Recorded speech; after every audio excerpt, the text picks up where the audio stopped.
Hello there. Hi. How are you guys doing today? You don't want to yell this time? No, we don't have to yell this time. Okay. All right. So welcome to episode 2 of a BJJ marriage, where we talk about our married life and doing jiu-jitsu together. Yeah. How Yeah. how jiu-jitsu affects our marriage in a positive way, and how it can change the lives of your way as well. Yep. So my name is Nick Lee. I'm a blue belt. I'm Brittany Lee. I'm a white belt. Working on it. Yes. And congratulations to our professor who just got his second degree on his black belt Woo! today in Brazil from Master Pedro Sauer, which is freaking awesome. So Yep. huge round of applause to him. Congratulations. Yes, super Very excited well for him. deserved. If anyone has ever rolled with Professor Brenton Fitzgerald, who just happens to be my dad and his father-in-law, if you've had the pleasure of rolling with him, you know that if you are stuck underneath him, you're not moving, and you're probably going to get submitted. It just doesn't really change. Yes. If you've ever tried to describe your jiu-jitsu game in 3 words, his is, I am here. And Yeah. there's no better way to put it. That's a fun game, though. If you ever try to think of your own jiu-jitsu game in, like, 3 words alone. Yep. We're not doing this right now because I don't want to take too long thinking about it. Yeah. It's fun stuff. But, But this week we wanted to talk about injury prevention and soreness that comes inherently from doing jiu-jitsu all the dang time. yeah. Obviously, jiu-jitsu works a lot of different muscles in your body, and we constantly are feeling different pressure points and different, pretty much everything, every muscle that you've never really imagined using before, you're probably feeling once you start jiu-jitsu. Once you're as far in it as Nick is, or even me, being at a much shorter time than he is, then you kind of just get used to it and your muscles are used to being contracted like that. However, I know that we do have a couple white belts in our gym who are like, oh my gosh, I'm so sore all the time. And I remember when I started, I was sore all the time too. Yeah. My arms were sore, my legs were sore, my butt was sore, everything was sore. But I think it's just kind of comes with time, and once you learn how to use those muscles a little bit better, then that kind of goes away. Not saying you won't ever be sore again. Right. I mean, it's a whole body workout, and you use a lot of your core, you use a lot of your legs, and you use a lot of your arms just to begin with. And your spine and your neck. Legs. Your neck is a huge thing that Yeah. is overlooked in any other kind of weightlifting setting or body conditioning.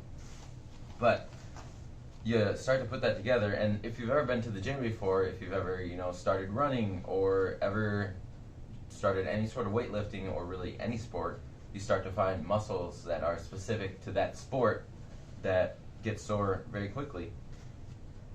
And a Yeah. lot of other sports aren't as, you don't go every day as you can find yourself doing in jiu-jitsu pretty quickly. Mm-hmm.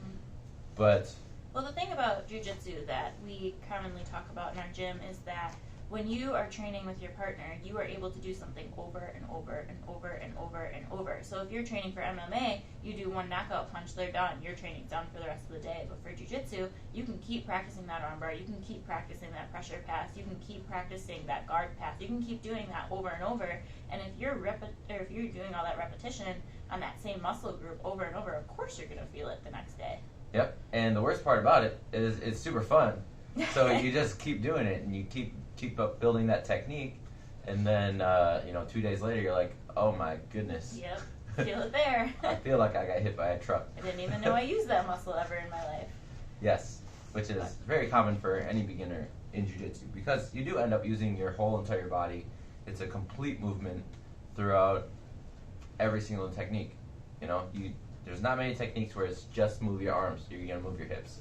Okay, just use your legs. No, you're going to use your shoulders to bridge up to use your legs. It's always connected in jiu-jitsu. Use your bicep to get that underhook. You're going to use your leg to push them down. You're going to do all these different muscle groups all the time. So soreness just kind of comes with the game, and we're here to talk about some remedies that we do to help deal with our soreness. Yeah. So, first and foremost, you always want to drink a bunch of water. No. Which is going to help. Water's for chumps. You can drink dirty bean water all the time like I do. Dirty bean water's fun. Mm-hmm. Cheers. Cheers. Coffee's great. There's a couple of us on Saturday mornings when we go that we just drink coffee instead of water with our workouts. So maybe don't do that right away. Maybe not. But I mean, I do like to drink caffeine before I go to class. I know a couple people, they take pre-workout before they go to jiu-jitsu, which... Why is that a thing? I mean, you need that extra boost sometimes. No, you do not. Don't do that. Yes, do it. You're not going and lifting a 300-pound, just trying to muscle your way through it. You do not need to be taking pre-workout before jiu-jitsu. I mean, Joe used to weigh like 300 pounds. Brett might be close to 300 pounds. Are we going to go lift them? We're going to go bench them? Yeah, that's how jiu-jitsu works. You just, push them right up. No, don't take pre-workout. I highly do not recommend. Yeah. But yeah, hydration just in general, and whatever you're putting into your body is going to make you feel better versus make you feel worse. If it's junk food, you're going to feel like junk.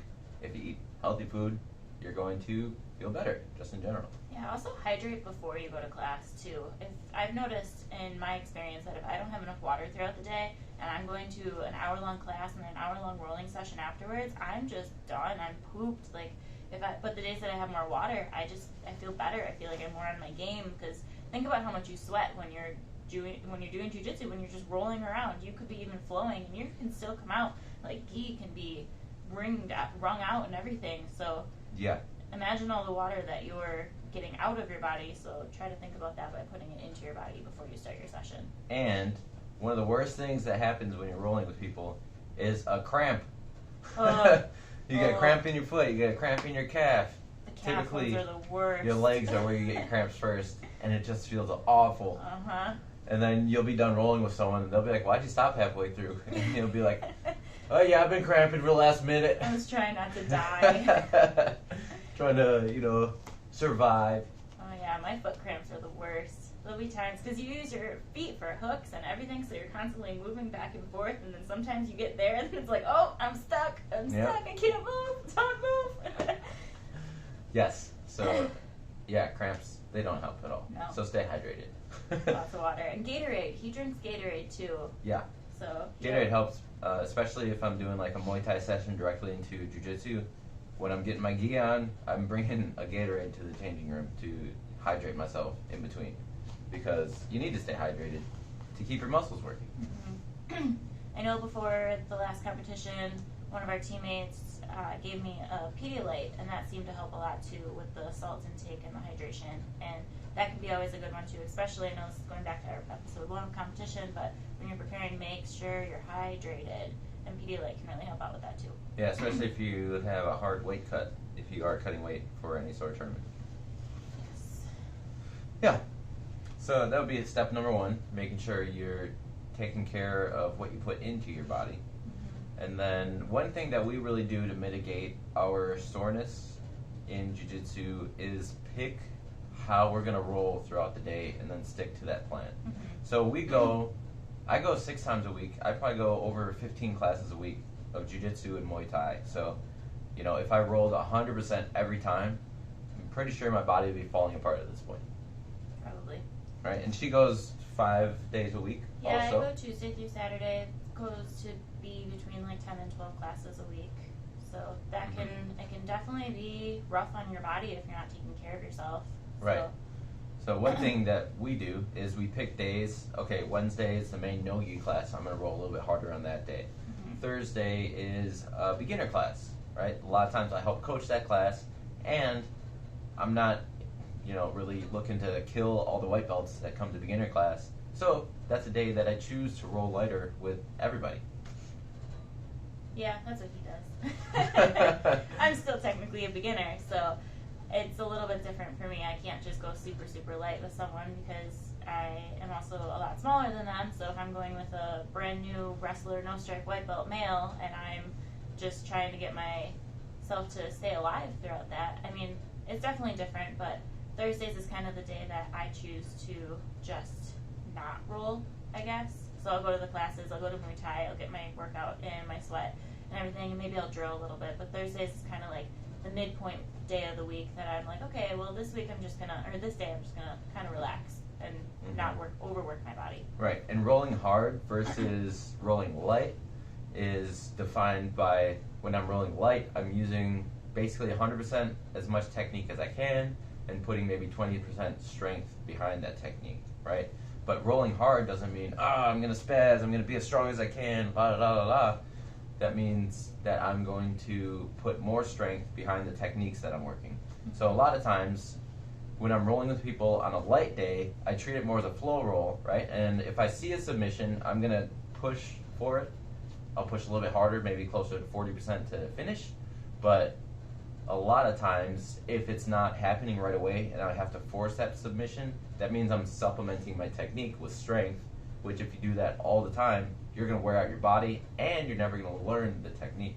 So those light days is where I get to sharpen up the technique, where I learn, if I move this angle on this Americana, that makes it much easier just to torque their shoulder the right way where they're going to tap instead of, having to fighting for it, push them flat against the mat and, crank their elbows to the sky, because every technique has a most efficient way of completing it where you should be using your whole body and not needing to just use strength.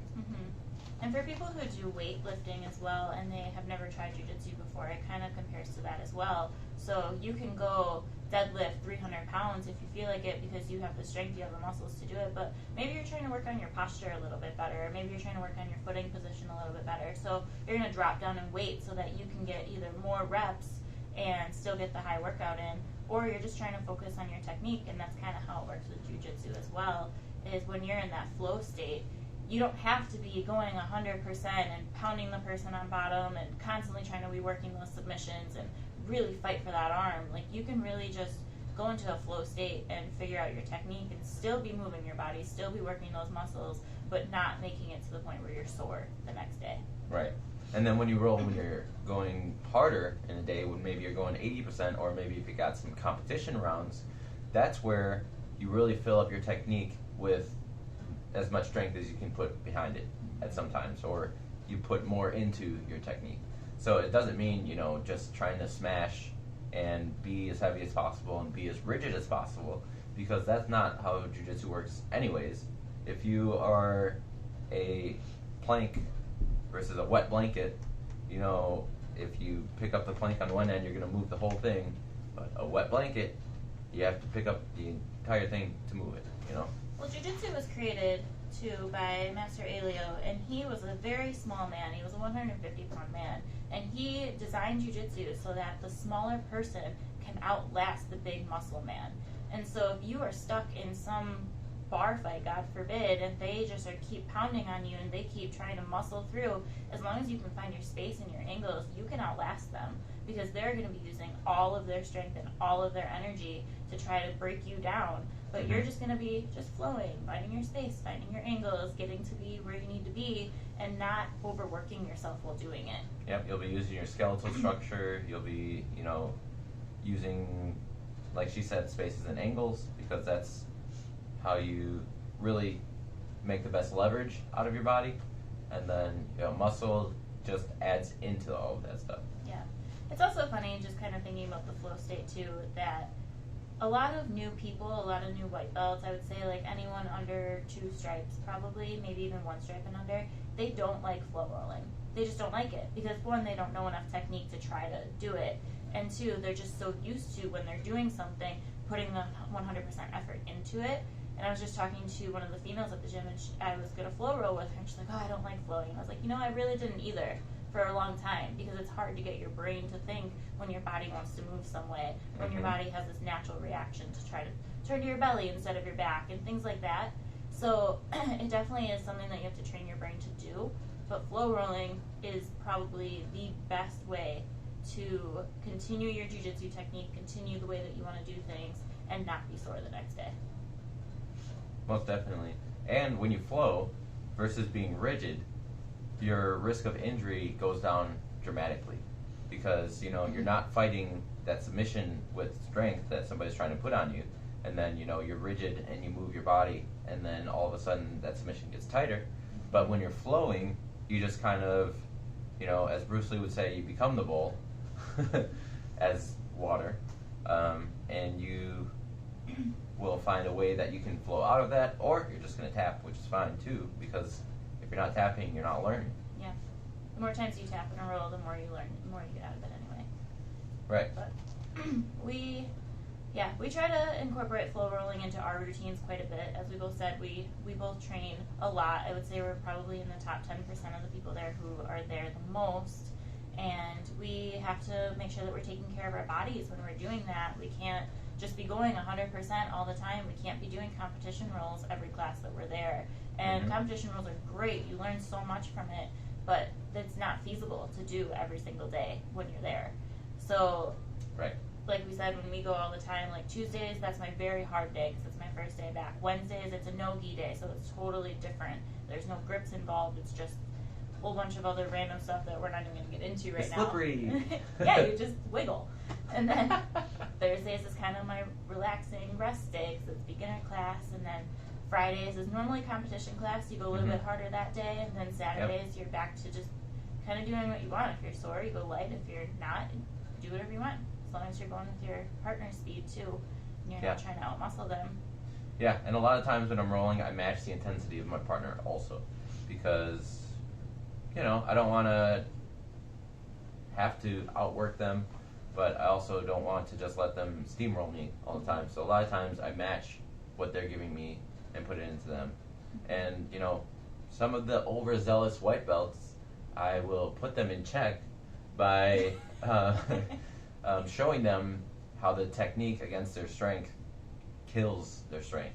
Yeah. And I can see it in their faces, like every time they get swept when they're, just like holding me down as much as possible, or anytime that they're trying to just put pressure into me without technique, and then I'm just like, whoop, and then their faces mid-sweep goes, oh, that's how that works. Jiu-jitsu is called the gentle art for a reason, and I don't think a lot of new people really understand that until they start getting technique down.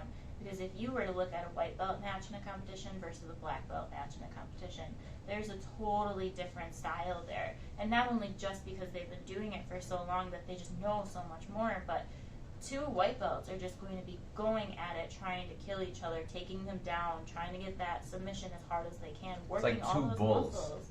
Yeah. Slamming heads. Oh my goodness, it's scary. It's really scary. But then if you watch black belts, it's very technical. Like neither one of them are going at it to each other. They're just trying to figure out their space, their angles, trying to figure out what the next person's going to do. They're thinking 8 steps ahead. They're not thinking of, oh, you're here, I want you there. They're thinking, you're here, how am I going to get you to the position that I want? And it's totally different. And that's why they call it the gentle art, because you have to learn what your opponent is going to do, and you can't force them to go somewhere. My dad would disagree with me, but you can force them. What you do is you make them want to go there, and then feint that attack. But basically what I was trying to get to is that jiu-jitsu is a gentle art. Treat it as a gentle art. You don't need to be going in 100%. There's a reason white belts are called spazzy white belts, and there's a reason that it takes a while to get your stripes to not be a spazzy white belt anymore. That's a fact. But yeah, I would Shout out to all the spazzy white belts. All of our favorite spazzy white belts.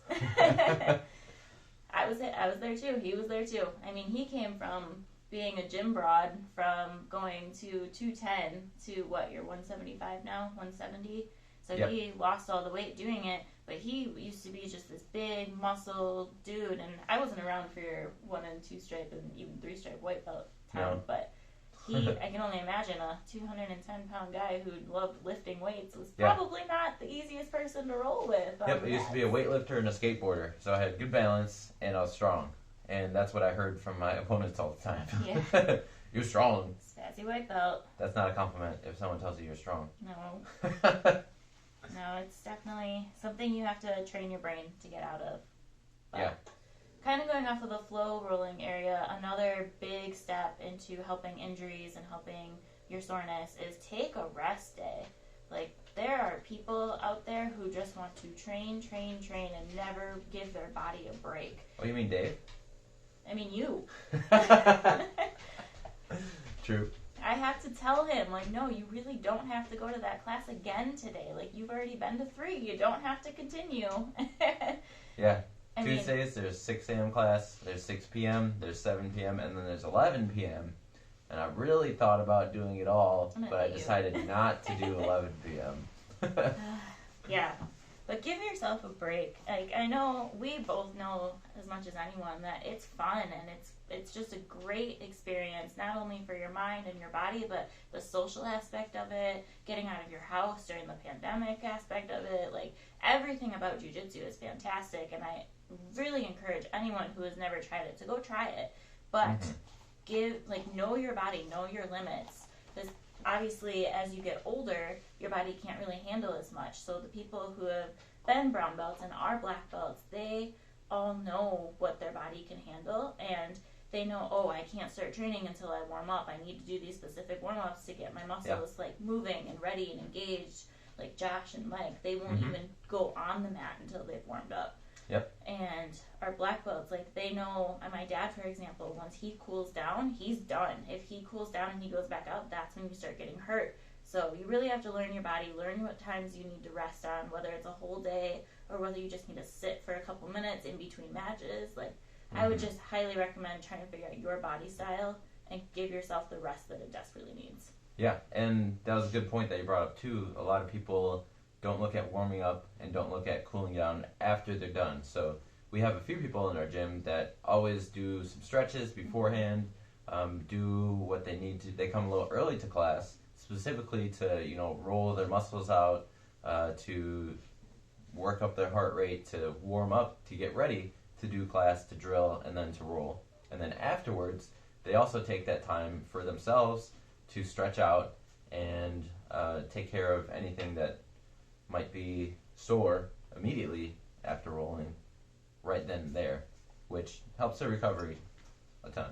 Yeah, and I mean, by the time you're a brown belt, black belt, you've pretty much got it down. You know what moves you can and can't do. You know how your body reacts to certain movements. Like, once you find out what you need to do, what you need to stretch out, how you need to calm down and in the roll, and just all of it, it's a science. The whole thing is just a science. It's all building a bunch of little habits on top of each other over and over and over forever.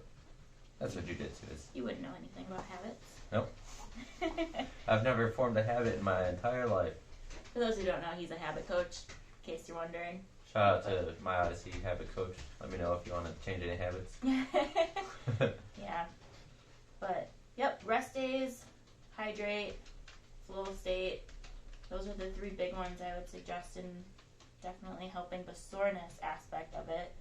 But I know we briefly touched on injuries. The injuries is a huge part of jiu-jitsu just because we are unaware of how we can get injured until it happens. Well, the gentle art, it's still a sport. It's still... combat sport. Yeah. It's a martial art. There's always room to be hurt, as long as... You just have to figure out what you can and can't do to not get there. But... one thing that's always going to happen is a white belt's going to knee you in the face. And that's just inevitable. Yeah. So, I mean, a lot of people do wear mouth guards, which helps prevent any sort of teeth injury. I know a couple of people chew gum to help them breathe better and to, keep their tongue out of their teeth. Yeah. Because you got gum there and you can't chew with your tongue in your teeth. Yeah. But I typically always roll with my tongue on the roof of my mouth and my jaw closed, just so that I don't get knocked in the jaw. Does not feel good. It never feels good. And it happens somewhat consistently. But you start to build that habit of being aware of where the knees are coming. And as you grow in jiu-jitsu, your injuries typically are less prevalent. They happen less because you're aware of where knees and legs and arms are flying. Because everybody has similar habits in jiu-jitsu, there's similar things that work from positions that people typically go for.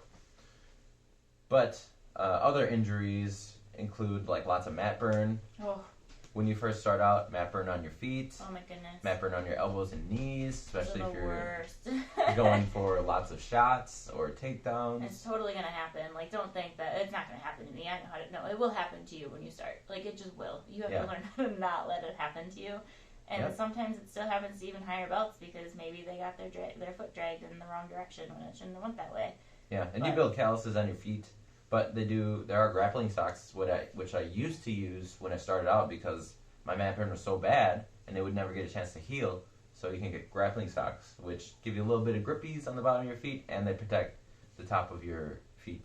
And then the other thing I do for like mat burn is I always wear spats for my knees. So either like some leggings or spats. They're super easy to find, but you just wear them under your no-gi shorts, and they protect my knees just from mat burn, because I hate mat burn. Yeah, I actually don't even wear shorts when I train, just because I don't like my knees on the bare mats. I think that I can tear them up pretty easily, so I'm normally one to wear spats, leggings. I mean, I can't just wear spats. I mean, you can, but you might get judged a little bit. Yeah, it's not fair, women. But you can just go to the grocery store in your leggings and be fine. If I just go to the grocery store with my spats because it's comfortable, people look at me like there's some issues. Well, it must suck to be a man. Must suck to be a woman. I can wear leggings out in public, so it's great. Yeah. But yeah, mat burn's a big one. Just watch your feet. It's probably still gonna happen to you even when you're watching it. But and then with that, I would just suggest like Neosporin and keep it out of running water. I remember after my first competition, my feet were just covered in mat burn, and I had to literally sit with my foot out of the water or out of the tub because the water hitting it was just so painful. But that's really just, you have to let it heal. You can't really do too much more other than that. Cover it up so that it doesn't bleed on the mat too. Yeah. Put some Band-Aids on it while you're training. Yep. This week I got some elbow burn, and I was wearing a rash guard, a long sleeve rash guard, and a white gi. And then she's like, "Hey, why are your elbows bleeding?" And I was like, "Oh no." I had bled through my long sleeve rash guard into my white gi, and it was coming out the other side of the gi. And I was like, "Thanks, Laura." Yeah, that didn't even happen in training jiu-jitsu. How did that happen to you? That happened because we were doing some stupid ass like seal belly walks where you have to take your elbows, dig into the ground, and pull your torso forward without using your legs at all. Ugh. As part of our strength and conditioning workout. Like, think about how seals and walruses move about their habitat. That's what she made them do. And he got mat burn from it. Yes. So once again, I hate mat burn. But mat burn is definitely one of the most mild injuries that you can get. Clearly, you can get a lot more hurt than that. Yeah. At this very moment in time, I've actually injured myself. Not to the point where I'm disabled or anything, but in the last competition, I did get my chest was extended to the point where my sternum actually popped, and I can feel it on my left rib that it is very tight and swollen, and I'm having a very hard time breathing in heavy, and sneezing, hiccuping, all that stuff really hurts a lot. If I laugh too hard, the belly laughs, they hurt. So I've actually been out of commission from the gym for about 2 weeks now. This is probably the longest I've been without rolling, because injuries will do that. But I'm being smart about it, because even though I can walk and even though I can move around and do things because I have been working out a lot still, I'm just doing things that don't compress my chest at all or make me extend out. And people keep telling me, like, maybe you can try this move, and I try it, and I'm like, no, I feel it, I should probably stop. Yep. So gotta listen to your body. That's where my next point is coming in, is that when you're injured, listen to your body. Don't push it further than it can go. I would like to do this sport for Dave a long period of time, and just jumping right back in right now with my sternum being in the condition that it is probably not the smartest. So if you're injured, stay off the mats, do what you can, and know that they'll still be there when you're coming back. But at the same time, her rib is connected to her whole body, so there's not much she can do about that. But you can find opportunity if you're injured a little bit. So I had my elbow injured in the last competition because I didn't tap early enough to an arm bar because I was being dumb to begin with. He really thought about breaking his arm. I thought about it. It's not worth it. That's not worth it. When it was happening, I felt it. It was like, and I was like, eh. And I was like, okay, no, I should tap. And now my elbow is just finally healed. It's been a month and a half, about 2 months. And now I can use it about 98% of what it used to be. But whatever. But at the same time, I tucked my arm and let people know, I'm not using this arm at all. and then just rolled with one arm and figured out how to roll as if I didn't have an arm, which is fun to do sometimes. It's always a good challenge too. Like sometimes you can use injuries to your advantage. So with his elbow, or if maybe your foot is hurting or something, just don't use that foot. Try to shrimp on the one foot, or move around. Don't use that foot for submissions. Try to use your other side. And yeah, we've got someone with a broken toe right now. He's just not using that foot. Yeah. I know I hurt my shin a couple weeks ago, and I didn't use my leg for a few rolls, which was weird, but if I felt any pressure or anything, that's the other thing I did, I just tapped. You know, if I felt anything uncomfortable on my injuries, I'm not pushing it, just tap out. It's fine. And that brings up another huge topic for preventing injuries, is if at any time you are in a compromised position and maybe you're not sure what to do to get out, or maybe you're not sure how to defend, or you feel like you can't even move, just tap out. Yeah. That's the number one way to not get injured in jiu-jitsu. Remember, we tap just early, talked about tap this. often. You can do the same move over and over and over and over and over again. That's the beauty of jiu-jitsu. But if you don't tap and you end up snapping your arm, oh, you can't do that move anymore. And God knows how long it's going to be before you can do that move again. So just tap. It's so not worth it. You want to keep going. You want to keep moving. Don't let your ego get in the way of your freaking body trying to tell you to just tap. Unless you're Tony Ferguson. Oh my goodness. Yeah, I mean, but Tony Ferguson's getting paid millions of dollars to go out there. Or maybe not, maybe close to millions of dollars to get out there in the cage, right? So it makes sense for him to push his body to his limits. But, you know, when you're in the gym, when you're at a local competition, just freaking tap. Don't let your ego injure you. Yeah. It's not worth it. No, it's not. Because the only reason we don't want to tap is because we don't want to lose. Right. Well, you know what? You learned. Anytime you lose, you learn. Yep. Or maybe you're in a bad position with someone who's lower ranked than you, and they have you in a pretty good position where you're thinking about tapping. Just tap. It's so not worth it, because normally that person who's lower ranked than you probably, if they're hurting you, is probably not doing it the best way that they should, and then you're going to get injured, and maybe you can help them out to sharpen it up a little bit more, and then you can keep practicing it, rather than just being like, oh, no, you kind of just ruined that part, and I can't work with it anymore. Actually, if you're a higher belt, and there's a lower belt attacking you, you can stop the roll and just tell them how to finish it better, and then you don't have to tap out. That's a good one, too. That was a joke. I should start using that. Hey, you can finish this triangle better if you just cut the angle. Or if you let me out of it first, and then let me get into side control. Then we can restart. I'm just kidding. Don't do that. We're too close to the wall, bro. We gotta reset. Oh, you're pushing me off the mat, man. Oh, we're too close to the black belts. Roll, reset. It's different with kids, though, too. With kids, we actually do have to make them tap even when they're not ready to tap. Yeah. If their arm gets straight, you have to tap them, and they get really mad about it. They really don't like it when you tell them that, but at the same time, we're trying to prevent injuries for them. Because sometimes kids are a little bit of Gumby, and they can just keep moving and until twisting they can't. And doing all this stuff. And I don't know if you guys know anything about heel hooks, but when it twists the knee, you don't feel it until you feel it, and then it's too late to turn back. And that's how we feel with our children, too, is you have to, as soon as that arm goes straight, they're tapped. As soon as that triangle gets sucked in, you tap. Like, even if they're not ready to, you just gotta prevent them from having any substantial injuries to them. Yep. But yeah, that's the biggest thing. Our ego wants us not to tap, wants us to fight out of it.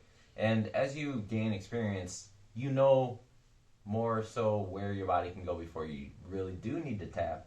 But until you gain that experience, until you've tapped to that Americana 100 times, 1,000 times, you don't know that definite where I need to tap zone yet. So especially when you're beginning, that's where you're going to get injured the most, and that's where you need to tap early and tap often.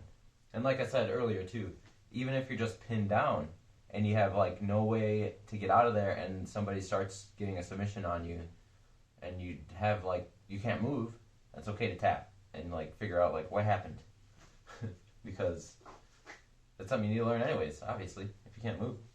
Tap early and tap often. You said that, and I just want to say it one more time. Tap early and tap often.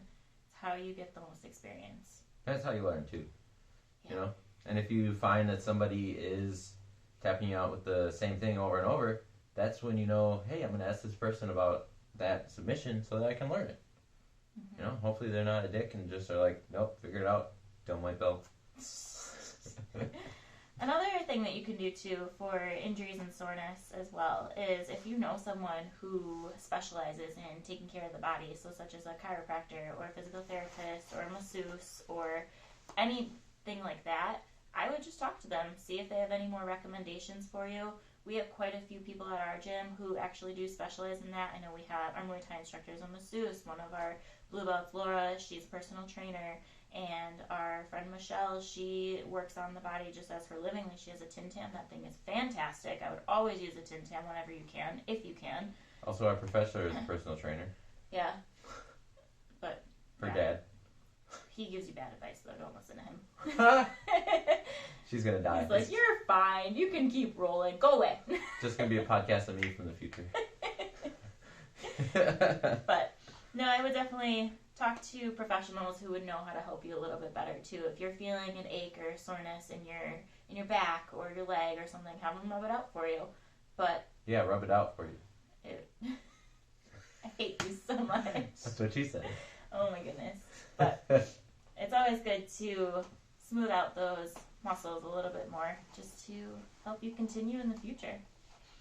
I know that we like to use our theracane a lot. I have it here actually in front of me, and it literally just looks like a cane, like a walking cane, but it has a bunch of different nodules on it so that it can get into the crevices or hit those deep tissues, or underneath your scapula for one is a really good one, or get behind your neck where your thumbs can't get the pressure point. Yeah. And it's just, this is one of the greatest things that I think has ever been invented. Yep. Especially for... It helps you massage the spots with a lot of pressure that you normally can't reach on your own body. So, you know, a lot of times you get neck soreness, especially, guillotine class was last night, and now my neck is going to hurt for the next 2 days. Mm-hmm. You can massage it out with the theracane by, you know, putting pressure into those spots of your neck that need to get massaged. Mm-hmm. I would highly suggest not letting Nick Lee rub down your neck, because then you might be out and injured for 3 weeks. I'm not great at massages. I have found out. So when I was brand new, I think I was only training for about a month at the time. So I was that spazzy white belt. I was probably going way too hard, probably harder than I should have. And I was getting sore. I was getting hurt. And I remember one night I was like, oh, my neck, it's really bothering me right now. I can feel it. I feel like I'm going to be very sore tomorrow. And Nick was like, I'll rub it for you. I don't know what he did, but he pressed something wrong to the point where I could not turn my neck for 3 weeks. And that was not an exaggeration. I think it was probably 2 full weeks that I could not turn my neck. I couldn't even drive because I couldn't look in my blind spot. I woke up screaming in the middle of the night because I had to pick my head up. Wow, now she's being dramatic. No, I'm not. I am not. Don't let someone who doesn't know the body rub you down, because then it might just make it worse. I thought you liked when you got rubbed down. I do love him, though. It's okay. I swear. Train with your significant I tried. other, I promise. I really tried. I had good intentions. He had good intentions. But just brings up the emphasizing point that you should talk to a professional. Yeah, it did not work out for me. Sometimes your spouse is not the person who needs to be massaging your injured area. I tried, okay? Like right now, he can't go near my sternum. Nope. Sad day.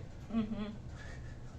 But, yeah, I don't know. I would just suggest everything that we said. Hydrate, take care of your body, listen to your body, talk to professionals. Just do what you can. This was actually brought up by someone from our gym asking us to talk about injuries and soreness, and it's a very good topic to bring up, especially for week 2, for people who are thinking about starting or just want to hear our thoughts on it. Mm-hmm. There's also a couple other things that we do. Invest in an ice pack. Oh, yeah. To help with any sort of swelling. Uh-huh. Or a heat pad. Uh-huh. Helps you work through all of that also. And I also really do enjoy Tiger Balm, or there's many CBD rubs that you can get. And I've found that the CBD rubs have helped out any sore spots on my body even more than Tiger Balm. But it's basically Tiger Balm with CBD in it. But it smells better than Tiger Balm. Yeah. Our dogs don't growl at it. They put their teeth up at it. They're Yeah. like, they smell it like. Just like that. But CBD balm is very helpful. We have a hot one and an ice one, so that when it rubs onto you, you can feel either like it's an icy hot, but it's one or the other, and they can really help with whichever soreness that you have. And I would try both of them out if you can. Mm-hmm. They're great. And braces. So like a elbow sleeve if your elbow is getting sore, or ankle sleeves, or knee braces, especially when you start out and you're taking lots of shots and you kind of drop on your knee over and over, you're going to demolish your kneecaps. Yeah. Inadvertently, without even knowing about it. And then you're going to be like, oh man, my knees feel awful. Yeah. So you're going to start to buy some knee pads. For a really long time, I thought that my right knee was just going to be permanently bruised. Like, I didn't think I was ever going to let it heal. It wasn't bad, but it was to the point where every time I landed on it, I was like, oh yeah, I can feel that internal bruising there. Yep. So I invested in some knee pads, and it's been magic for me. Yes. And all of this stuff you can find, at your local store for pretty cheap, or online for pretty cheap. Mm-hmm. And those little things really do help you out, especially if you're training all the time. Mm-hmm. Because that's the blessing of jiu-jitsu, is you get a workout, and it's super fun the whole time you're doing it.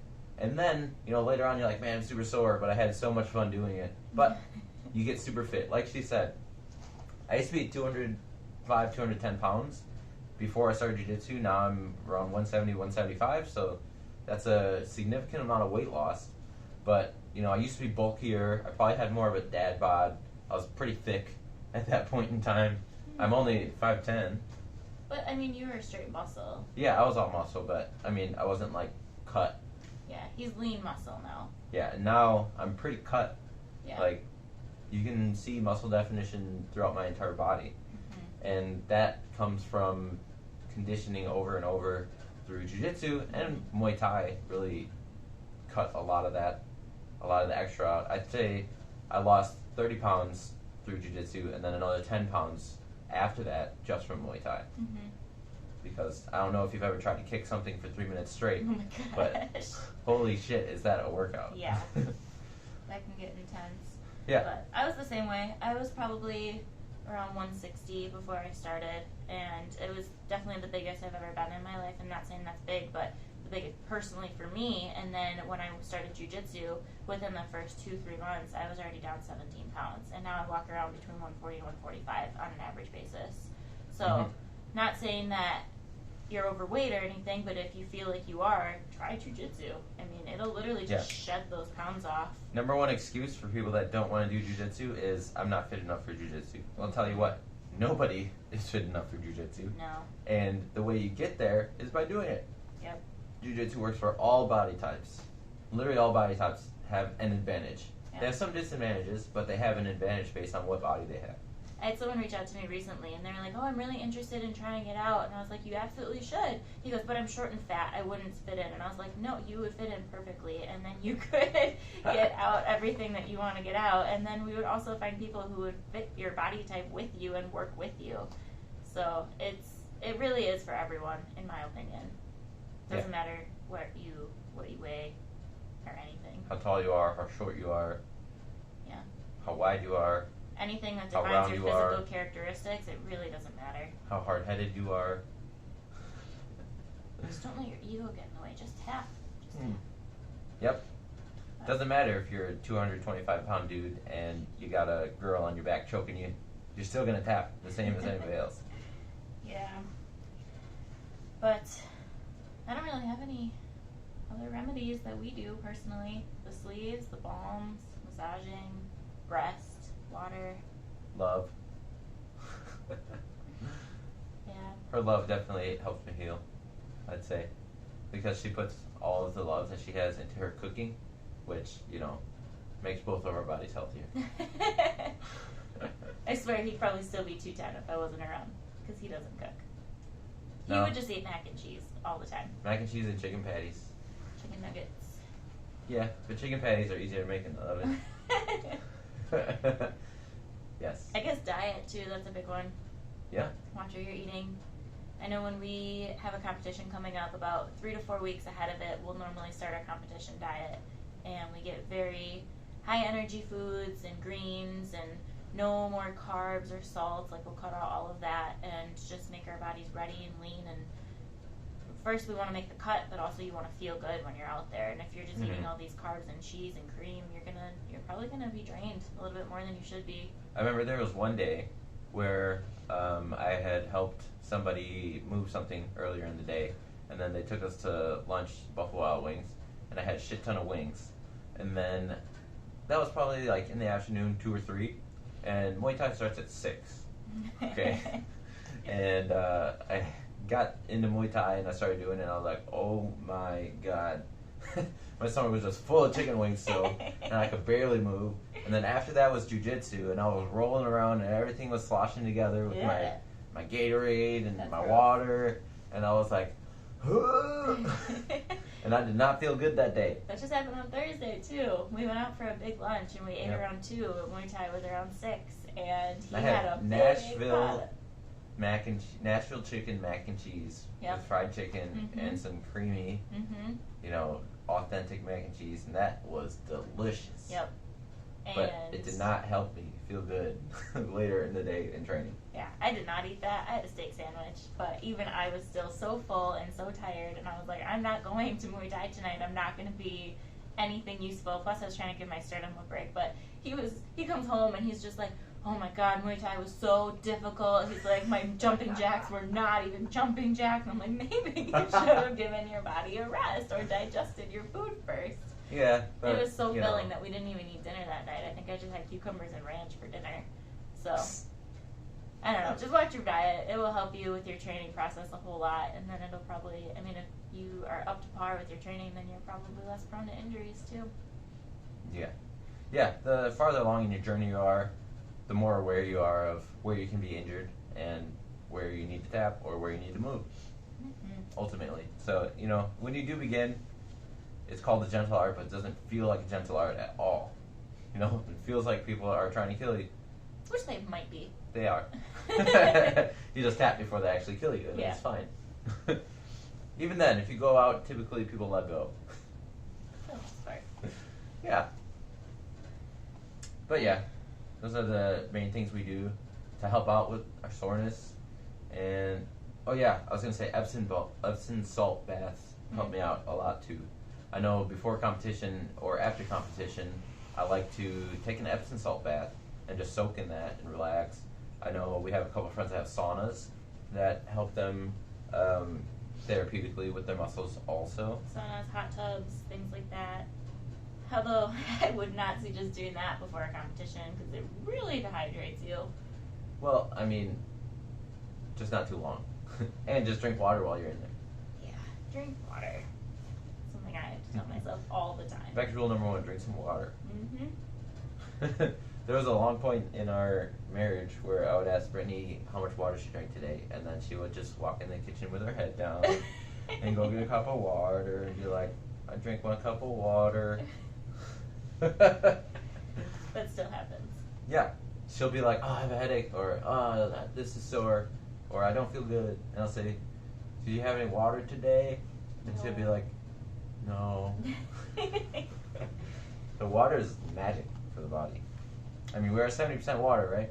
Mm-hmm. At least. Me, I'm more so 50% coffee, 30% water. But coffee's just dirty bean water anyways, so it's fine. Yeah. But I guess just a quick recap before we end it here is just drink water, give your body rest, stretch, warm up, listen to your body. I guess just listen to your body the way that it needs to be listened to. So if you need to warm up to prevent injuries, do that. If you need to stretch to prevent soreness, do that. But drink water and eat healthy, tap early, tap often. Tap early, tap often. Flow roll all the time. Yeah. Not even just for this type of topic that we're talking about, the soreness and the injuries, but just flow roll. It helps. Yeah, pick a day or two where you're going to roll light throughout the week. Mm-hmm. Instead of, going balls to the wall all the time. Yeah. We actually have a flow roll class once a week. Yep, which every is Sunday. cool. Every Sunday at noon. Yep. But yeah, so, fun talk. We train out in Fluid Jiu-Jitsu. That's in Wisconsin. It's a fun place to be. Yeah. Had a snowstorm today, so we didn't actually go to the gym today for our podcast. We're in our basement. That's it's our home gym, which is fun. Yeah. So if you like this podcast, if you like this vlog, leave a comment, subscribe, share it with your friends, give us a nice rating. We'll come back next week with episode 3, and I think we actually might have some special guests, another married couple, to participate in their contribution to life as a BJJ marriage. Yeah. So we'll find out. Well, thanks, guys. Thanks so much for watching. Hope you have a great rest of your day.